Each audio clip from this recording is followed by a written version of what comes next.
Bonsoir à tous et merci de nous rejoindre dans votre émission.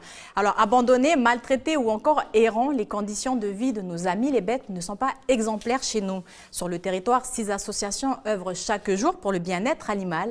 Elles militent d'ailleurs pour une stérilisation massive pour espérer enfin une amélioration de ces conditions de vie. Ce soir, on en parle avec une de ces associations. Restez avec nous.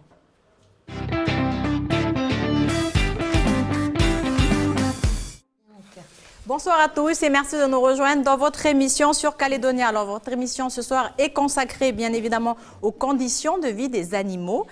Exactement. Aurélie, nombreux de nos amis chiens et chats sont abandonnés, maltraités ou errent dans les rues du pays. En province nord, ces animaux errants deviennent un problème environnemental. Ils sont sauvages et représentent un danger pour la biodiversité. Et d'ailleurs, 6 associations, je le disais, de protection animale travaillent chaque jour sur le terrain. Et ce soir, nous recevons 2 personnes de l'association d'assistance animaux du Caillou qui sont avec nous. Alors Diane Moreau qui en est la présidente et Sabrina qui est bénévole dans cette association. Bonsoir mesdames et bienvenue parmi nous. Bonsoir. Merci, bonsoir. Alors vous n'êtes pas venue seule, vous êtes venue accompagnée mais malheureusement on ne la voit pas très bien. C'est de Monoï.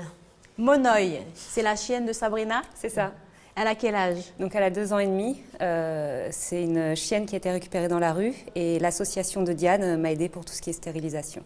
Et d'ailleurs, Stéphanie n'est pas venue seule non plus. Alors Stéphanie, bonsoir. Et qui est avec nous ce soir? Aïko et elle a 3 ans. 3 ans de pur bonheur depuis que je l'ai dans ma vie. Oh là là là là. Donc, mesdames, l'association Assistance aux animaux du Caillou a été fondée en 2010 par Diane et votre conjoint. Alors, c'est une association qui œuvre beaucoup. Elle est la 2e à œuvrer sur le territoire. Les conditions de vie des animaux en Nouvelle-Calédonie, Diane, sont-elles aussi préoccupantes? Elles le sont vraiment parce que il y a on laisse proliférer les animaux constamment. Et plus il y en a, et plus leur vie devient peu importante, les gens en prennent, ils les jettent, ils les laissent sans nourriture, sans soins, et ils les laissent péricliter. Et puis quand ils sont plus très beaux, galeux, maigres, et ben ils s'en débarrassent et puis ils en prennent d'autres, sans parler des animaux qui sont attachés 24 heures sur 24 au soleil, sans eau. C'est extrêmement courant aussi sur le territoire. Donc les animaux, voilà, d'ailleurs qu'on peut voir derrière, qui sont récupérés par l'association. Et c'est chez vous. Oui, ces images ont oui. été réalisées chez vous. Stéphanie d'ailleurs, a une question pour vous. Oui, alors combien justement, là on le voit sur ces images, il y a un certain nombre de chiens. Donc vous en avez combien en tout? On en a eu jusqu'à 160, mais à l'heure actuelle, on en a à peu près 130 chiens et une quarantaine de chats. Vous avez des chats aussi, c'est ça? Oui. C'est beaucoup, 130. Enfin, moi, je reste sans voix. C'est 130 chiens qu'elle a sur le refuge. Au-delà des 130 chiens et des 40 chats dans le refuge, elle s'occupe d'animaux en tribu. Donc je crois que c'est on va en parler de toute façon. 500 ou 600 chiens sur tout le territoire. Il y a des chiens et des chats en famille d'accueil aussi. On doit gérer à peu près 700 animaux sur tout le territoire. C'est beaucoup. C'est énorme. C'est énorme. Et le budget est énorme aussi.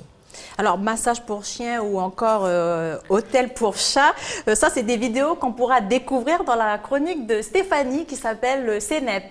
Oui, c'est ça. Mais tu as tout dit. En fait, on en retient que voilà, le bien-être animal est important. Il faut en prendre soin. Donc, on va découvrir cela par la suite. Merci Stéphanie. Alors, conditions de vie et lutte justement contre la surpopulation des animaux. Nous en parlons ce soir dans notre émission. Avant de commencer, je vous propose de redécouvrir ce reportage. Il a été réalisé chez Diane Moreau à Wailou. Regardez ces images.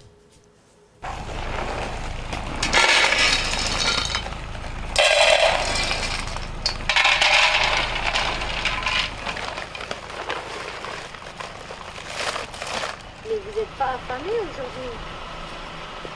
Avec de l'eau, vous vivez. Hein? Oui. Voilà. Oui, mes petits cœurs. Oui. Je suis arrivée en Nouvelle-Calédonie en 2004. J'ai commencé comme ça à titre personnel. Je ramassais.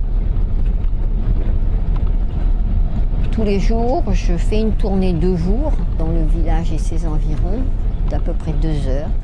Et tous les soirs, de 18h à 20h à peu près, où je vais dans d'autres endroits. Il est passé où ton copain? Hein? Il est où? La première chose qu'on fait, et ce que j'ai commencé à faire à Wailou, c'est nourrir les animaux. C'est-à-dire qu'on achète des croquettes et on va nourrir les animaux en tribu, en squat, ou même on donne des croquettes à des particuliers qui n'ont pas vraiment les moyens de nourrir leurs animaux. Là, je vais à Cahora, je vais nourrir et vacciner 2 chiots. Je suis passée il y a 2 jours les vermifugés, j'avais pas les vaccins. Moi, je vais les vacciner.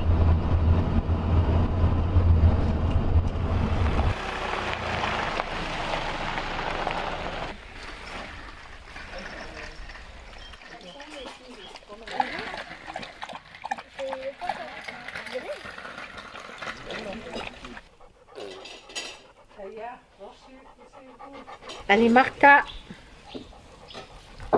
Luca Par vos virus. Après, je te ferai toutes les autres le mois prochain. C'est moins grave. Voilà. Diane, vous avez l'air émue de revoir ces images. Elles ont été tournées en 2015 par notre collègue Anna. On l'entend dans ce reportage, vous faites des tournées en tribu et sur l'ensemble du village de Wailou. Vous proposez de la nourriture, des soins, mais aussi de vacciner les animaux. Qu'est-ce qui vous anime autant à donner autant aux animaux?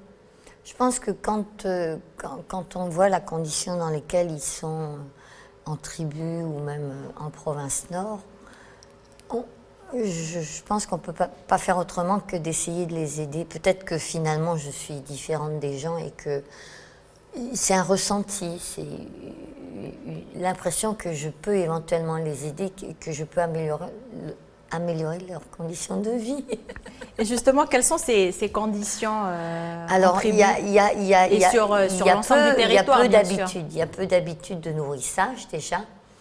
En général, les chiens, les chats, ils reçoivent les restes. Les chats, en général, ils reçoivent rien du tout. Les chats, ils sont censés chasser. Hein. Donc, souris, ce qui est totalement faux. Les chats, plus ils sont nourris et mieux ils vont chasser déjà, parce qu'ils ont le ventre plein. Donc, chasser pour eux, c'est jouer.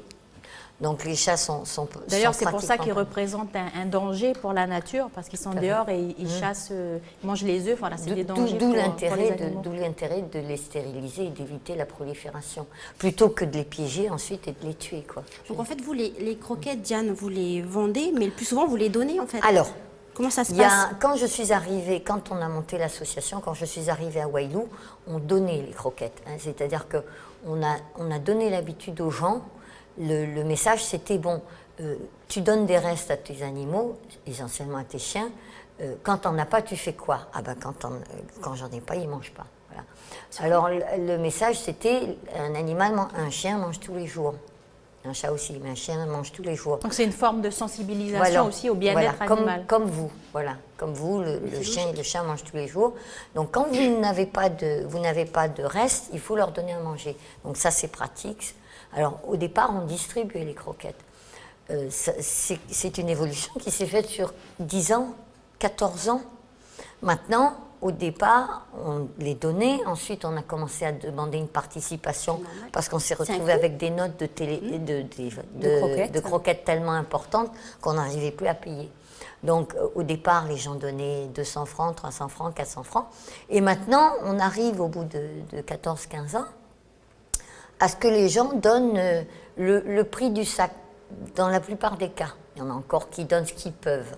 C'est-à-dire quand ils ne travaillent pas, quand ils ont du mal à joindre les deux bouts, s'ils donnent un quart du prix, la moitié du prix, on accepte. Mais en général, maintenant, la plupart des gens payent leurs croquettes. Et c'est une victoire pour l'association. Bien sûr. C'est passé dans les mœurs, en fait. Oui, le bien-être animal commence à arriver dans les mentalités il faut quand même dépenser un peu d'argent pour nourrir son chien.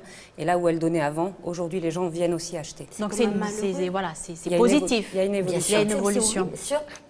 Mais il faudrait D'habitude, les une gens. association dans chaque village de Calédonie. Je pense qu'on ferait un bond en avant sur la protection animale. Et comment vous arrivez à financer toutes ces actions, la vaccination, les aliments, les soins? Bon, alors déjà, on a 2 salaires, mon conjoint et moi, donc déjà... Donc c'est nos un 2 investissement salaires personnel déjà Bien à sûr, la base. nos 2 salaires déjà passent pratiquement entièrement dans l'association. Ça, c'est la première chose. Et ensuite, on vit essentiellement de dons. On a eu des subventions du gouvernement. On n'en a plus. Simplement parce que je pense que le gouvernement a réduit les subventions aux associations en général. Donc nous, ça a été pareil. On en a souffert. Et puis, on a eu aussi une personne qui nous a beaucoup aidés, c'était M. Frogier, sur sa réserve parlementaire, c'est ça? Mais depuis qu'il n'en a plus, depuis l'année dernière, donc il ne nous finance plus. Mais il nous a beaucoup financé aussi. Lui, et puis ensuite, on a 30 millions d'amis qui nous donnent quelque chose tous les ans. Ah, c'est on bien. a aussi la Fondation Brigitte Bardot qui nous donne quelque chose tous les ans.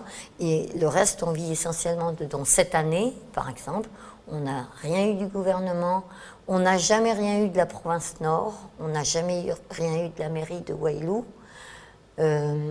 On a eu, à un moment donné, parce qu'on faisait des opérations dans les squats de Nouméa, on a eu des 200 ou 300 000 francs de la mairie de Nouméa, mais on n'en a plus. On n'a plus. Eux aussi, il y a eu une restriction budgétaire et on n'a plus.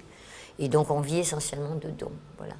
Et certains propriétaires abandonnent Oui. leurs animaux. Est-ce qu'à Wailou, vous les récupérez directement chez vous, à votre porte, ou vous les récupérez dans la rue? Comment ça se passe? Alors, en général la aussi, plupart pour les du autres temps, associations, comment ça se passe? Il y a un peu de tout, je crois. Hein. Oui.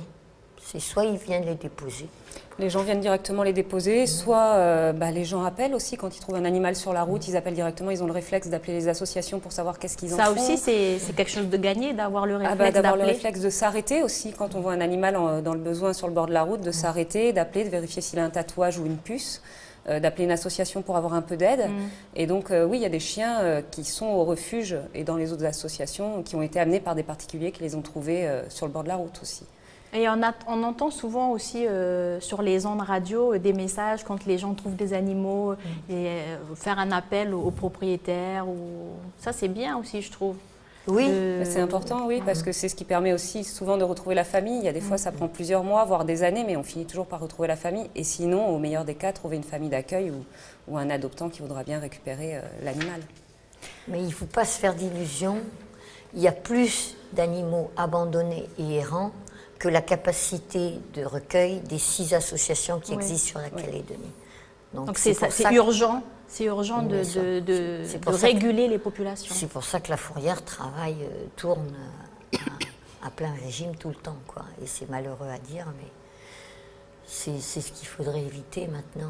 De toute façon, si la fourrière résolvait le problème de l'errance et de l'abandon des animaux en les tuant comme ils le font, ça fait 40 ans qu'elle existe, elle aurait déjà résolu. Oui, voilà, parce que ce qu'il faut comprendre, c'est que les animaux sont récupérés à la fourrière et quand ils ne trouvent pas de famille d'accueil, ils sont euthanasiés. Oui. Donc, si la fourrière, c'était la solution, la fourrière n'existerait plus, ce qui n'est pas le cas. Elle aurait réglé le problème de l'errance animale et de la surpopulation. Oui, et puis, il ne faut pas que ça devienne aussi une solution de facilité pour les gens de l'euthanasie, quoi. On ne veut plus de l'animal, même s'il est en bonne santé, l'euthanasier, ça ne reste pas la solution. Alors justement, les associations constatent parfois des maltraitances sur les animaux. Vous rajoutez même sur votre site internet que la maltraitance animale au pays est presque culturelle. Oui. Qu'est-ce qui vous fait dire cela? Parce que je pense que c'est des habitudes prises il y a très longtemps. Un animal, bon, c'est juste une compagnie comme ça. Ils le prennent chaud, c'est mignon, c'est gentil. C'est une peluche vivante en fait. Après, bon, comme ils ne le nourrissent pas et qu'ils ne le soignent pas, ben, l'animal il commence à attraper la gale, il a des puces, il a des tiques, il se dégrade. Ça, c'est une forme de maltraitance. Bien sûr. Normalement, c'est puni par la loi, mais encore faudrait-il qu'à chaque fois, les associations... Mais on est totalement débordés. Je veux dire, si on commence à porter plainte pour ça, on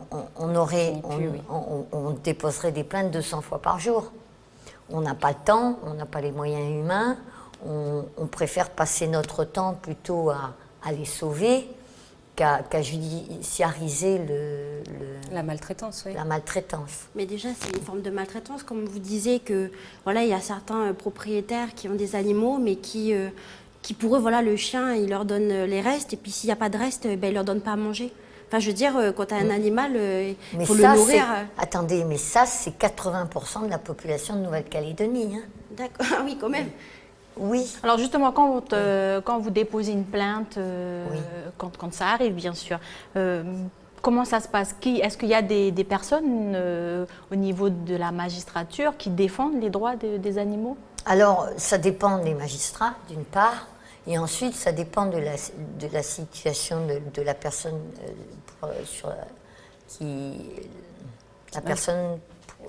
à qui appartient le propriétaire voilà, du chien. le propriétaire du chien. Si c'est quelqu'un on en revient toujours à des références culturelles. Vous vous comportez avec votre animal comme on vous a appris de le faire. Et c'est les mentalités qu'il faut changer.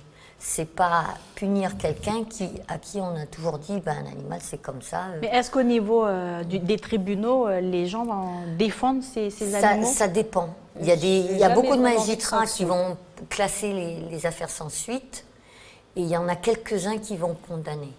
Voilà. Donc il y a quand même un espoir. Oui, bien sûr, mais de toute façon, il y a toujours de l'espoir que les choses avancent, comme l'histoire des croquettes à Wailou. Oui, c'est un bon exemple. De plus en plus, ils nous amènent au refuge, les chiots pour qu'on les vaccine, pour qu'on les vermifuge, etc. Donc, il y a une évolution, mais on n'est pas assez nombreux. On a l'impression de ramer dans un sens et la population rame dans l'autre. Et puis ensuite, on n'est pas du tout aidé par les pouvoirs publics. Ça, c'est... Vous pensez que les pouvoirs publics ne sont pas mobilisés sur la problématique? Il y a une espèce d'inertie par rapport à la maltraitance animale qui est phénoménale en Calédonie. Je veux dire, quand vous en parlez à un politicien ou même à des gens qui pourraient changer les choses, ils vous regardent comme si vous débarquiez de la planète Mars, quoi. Alors c'est peut-être justement parce que la surpopulation fait qu'aujourd'hui c'est banalisé au regard des gens aussi. C'est-à-dire que quand on a l'habitude d'en voir sur la route, on ne peut pas s'arrêter tous les 10 mètres pour ramasser tous les... Donc les gens sont aussi habitués à avoir cette souffrance et ils en sont peut-être moins sensibles aussi. Donc... Et quand même, depuis ces dernières années, est-ce qu'il y a quand même une évolution par rapport à ces conditions de vie de ces animaux? Est-ce que les gens sont plus sensibles? Alors il y a des gens, j'ai l'impression que ça augmente, les gens qui se sentent concernés, qui font au moins l'effort de s'arrêter, même s'ils ne peuvent pas être famille d'accueil, etc. Ça augmente. Mais il y a quelque chose, il y a quelque chose qui mûrit. Il y a des vétérinaires aussi qui font la démarche de stériliser gratuitement, d'aider beaucoup. Donc oui, ça évolue, mais pas assez vite, on va dire. Pas assez vite. Dans le cas d'urgence actuel, pas assez vite. Et je pense qu'il y a le fait que pour beaucoup de gens, l'animal est un objet qu'ils prennent quand c'est mignon et ils s'en débarrassent quand ils en veulent plus, comme ils prennent une télé ou un micro-ondes, quoi. Et toi, il n'y a pas Stéphanie, cette prise en compte. Et toi, Stéphanie, dans Aiko, c'est un bébé, on l'entend, ma chérie, la princesse, oui, c'est pas un objet, c'est Non, pour toi personnellement, c'est un bébé.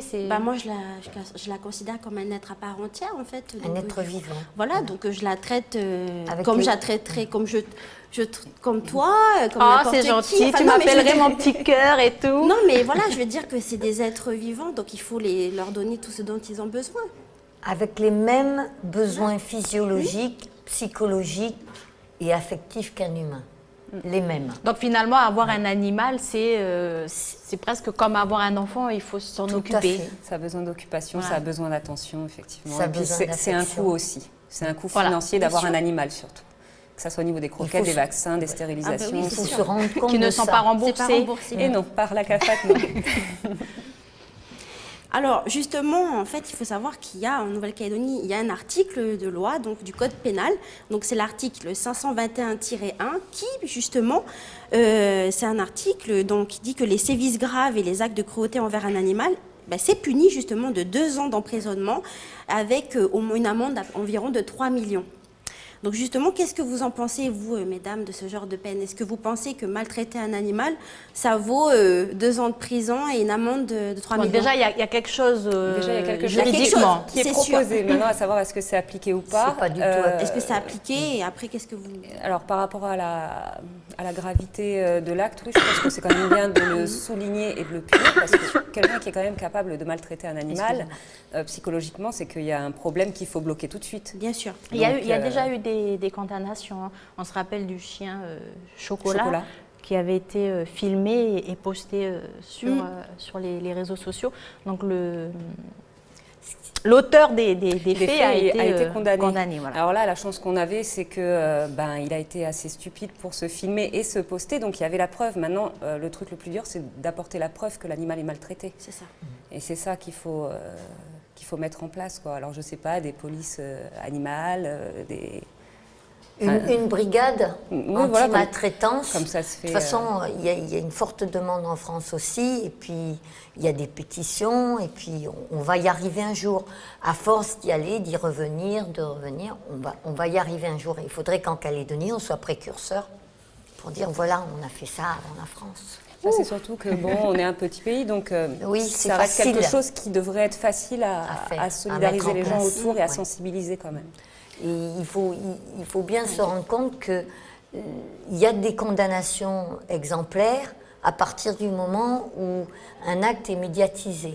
Oui. Mais pour un acte médiatisé, il va y avoir 204 maltraitances derrière qui ne seront pas médiatisées et pour lesquelles la justice ne bougera pas. C'est déjà bien que les téléspectateurs qui nous regardent entendent que juridiquement, il y a quelque chose qui existe pour protéger les animaux, pour punir les auteurs de maltraitance envers ces animaux. Alors Diane et Sabrina, hein, les grandes vacances approchent et c'est vrai que durant cette période, on remarque souvent une augmentation des abandons. Alors je vous propose de découvrir en fait un spot qui a été réalisé en 2014 par la fondation 30 millions d'amis. Donc c'est une campagne qui est quand même pleine d'émotions, vous allez le voir, et qui oppose avec justesse la sensibilité de l'animal à l'insensibilité de l'homme, la fidélité inconditionnelle du chien à la trahison insupportable du maître. Et c'est ça qui rend en fait l'abandon encore plus odieux. Regardez. Mais qu'est-ce qu'il fait? Il devrait déjà être là. J'espère qu'il n'est rien arrivé à mon maître.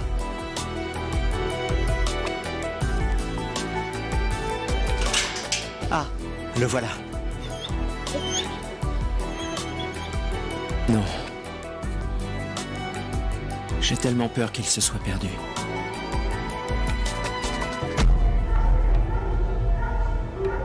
Comme Oscar, chaque année, des milliers d'animaux de compagnie sont abandonnés. Diane, vous êtes très émue en voyant ce spot. Qu'est-ce qui vous émeut à ce point? C'est tellement courant. Et cet animal, il a fini en fourrière, il va être euthanasié. On le rappelle, c'est un spot de sensibilisation contre les abandons. Alors Diane, qui est ici présente, hein, vous accueillez chaque année des animaux, un nombre qui augmente tous les ans, Sabrina. 22 chiens pourtant et 9 chats ont trouvé des familles d'accueil. C'est plutôt une bonne nouvelle, Diane. Vous trouvez facilement des familles d'accueil pour ces animaux ou est-ce que c'est quelque chose qui est dur Ça reste quand même quelque chose de difficile, c'est-à-dire que les gens appréhendent souvent d'accueillir un nouvel animal chez eux, surtout quand il a été abandonné ou errant, ils ont peur qu'il soit agressif, surtout sur la gamelle parce qu'il a manqué, qu'il soit agressif avec les autres animaux. Donc les gens sont un peu réticents quand même à faire famille d'accueil, alors que quand on le fait, on se rend quand même compte que c'est des animaux qui ont besoin d'attention, de câlins. Pas d'agressivité du tout et en général on finit par les adopter. Hein. Et on le voit, j'aimerais qu'on repasse les images des chiens chez Diane où on les voit bien portants, c'est des animaux qui sont en forme, qui sont... Moi j'ai été chez Diane et je les ai vus ces animaux et franchement ils sont bien portants, ils sont doux, ils attendent qu'on leur donne de l'amour en fait. Tout à fait. Mais je comprends que les gens peuvent avoir peur avoir Oui, cette réticence. Voilà, Alors, à cette savoir, réticence. c'est que l'association ne lâche jamais un animal comme ça. Quand il est en famille d'accueil, il y a des visites, on voit si l'animal va convenir à la famille aussi. On ne lâche pas n'importe quel animal dans n'importe quelle famille. Et derrière ça, bien sûr, si ça se passe mal, s'il y a le moindre souci, l'association reste à l'écoute des familles d'accueil en cas de problème. Donc, vous n'êtes jamais lâché avec un animal tout seul. On fait en sorte vraiment de faire notre maximum pour qu'il y ait des familles d'accueil. Justement, si des téléspectateurs souhaitent avoir un animal ou offrir un animal à son enfant pour les fêtes de fin d'année, comment ça se passe? Alors c'est une bonne décision à réfléchir, mais ça, normalement, c'est vrai que pas en cadeau, parce que ça reste le petit coup de cœur pour le cadeau de Noël, on veut faire plaisir, mais ça doit être quand même quelque chose de réfléchi. Au-delà du cadeau, c'est quelque chose qui va rester 10 ou 15 ans avec vous ou avec votre enfant. Bien sûr. Donc si l'enfant, arrivé à 16-18 ans, va faire ses études, il faut être quand même, en tant que parent, capable de récupérer peut-être l'animal, etc. Et de s'en occuper. C'est une vie que vous prenez en charge. Pour c'est 15 pas ans. un cadeau. Je veux dire, il faut réfléchir l'adoption, il faut vous dire dans quelles conditions de vie vous allez lui offrir. Encore une fois, c'est un être vivant avec des besoins psychologiques, physiologique et affectif. D'ailleurs, on voit Stéphanie qui embrasse son chien. Je vous propose de passer à la chronique C'est net de Stéphanie, dont on a parlé tout à l'heure. Alors, vous verrez que dans certains pays, les animaux ont une place exceptionnelle. Jingle C'est net.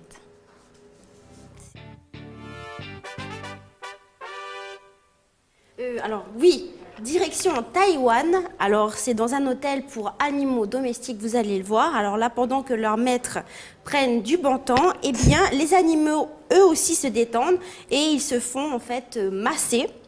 Donc c'est un changement radical en fait pour ce pays en fait qui fut le premier pays d'Asie, je le rappelle, l'an dernier, à interdire la consommation de viande de chiens et de chats. Bon, la Corée du Sud prend le train en marche puisqu'il est désormais interdit de tuer les chiens pour leur viande.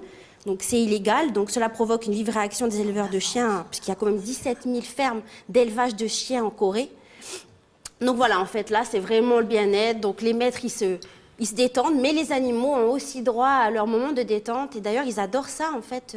Moi, Echo, elle adore Stéphanie que je la masse son chien. Moi, elle adore ça.